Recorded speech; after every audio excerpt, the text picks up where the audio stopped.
Most of the piano technicians are not professional pianists, but that doesn't necessarily stop them from being a good piano technician, as long as you have the great ears and also the skills to work on a piano. Hi, my name is Alice. I'm currently doing first year PDPL program, but I also completed my master's degree here at Manus for piano performance.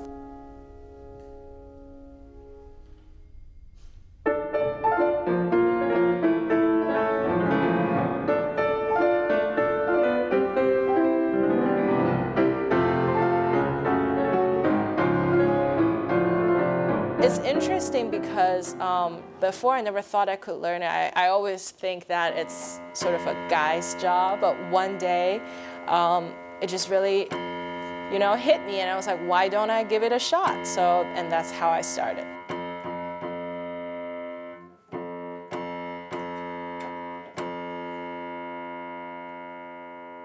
Basically, think of it as a seesaw, because this is the middle part of the seesaw. When you press it down, that part goes up. The faster you hit the key, the more energy it receives over there. So you see, you do a slow one versus a very fast one. And there's actually a back check, you see, that actually catches the key when it gets thrown up, like that. But in reality, it will just hit the key, so it look like something like this. It's very interesting when you look at the piano in a mechanical way, like you really understand what's going on in the instrument. One of the reasons why I started learning tuning is because I realized one day that I just don't know much about the instrument, even though I've been playing it since I was 4. When I first started to learn tuning is when I took a class that offers an introduction to piano technology in fall of 2022. And it's offered by our head piano technician, Liu. Well, you're flat there.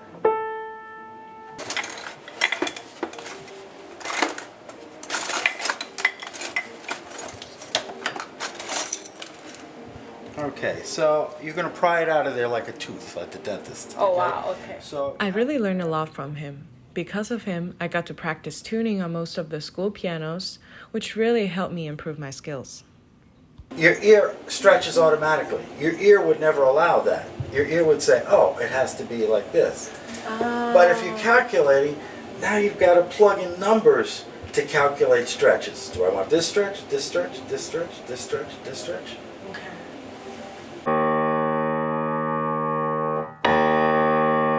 There are many ways to tell whether the notes are in tune or not.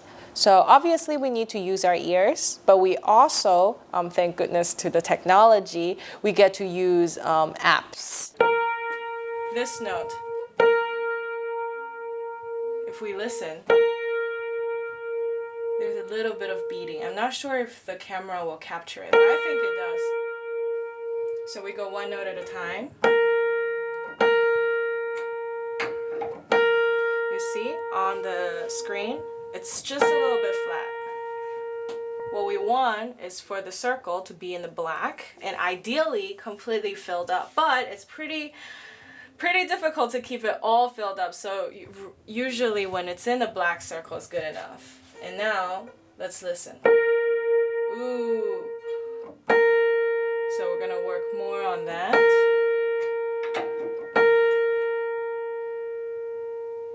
The reason why I'm using mutes is because there are three strings in one note, and I have to tune them separately. So what I did here is I muted the middle and the right, so I was tuning the left string, and then I muted the left and the middle to tune the right, and then now I'm muting the outer two to tune the middle.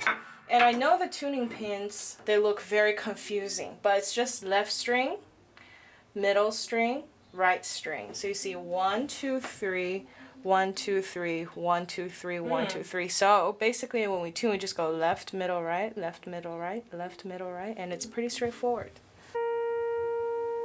And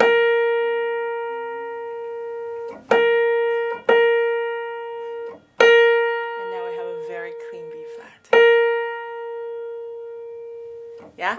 Good? I personally think me being a professional pianist helps in a way that after, say, I finished working on a piano, I can feel how the piano is working more, I guess, more sensitively.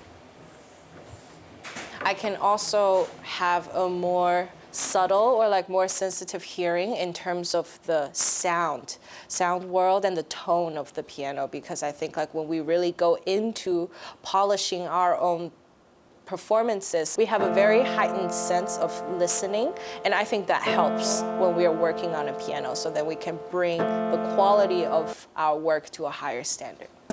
It still does it. Okay, a little more? A little bit more, okay. The slightest wink. Only a little bit wink or no wink. I prefer a wink. It winks a little now. That's a little too much. Make it wink less. Okay. Make it wink as little as possible, so like it doesn't wink, and then bring the wink back just a tiny bit. See, that's too much. I hope one day I can be as good as Mr. Tashioti. And he agrees. I remember he told me once I'll be as good as him. But in 40 years.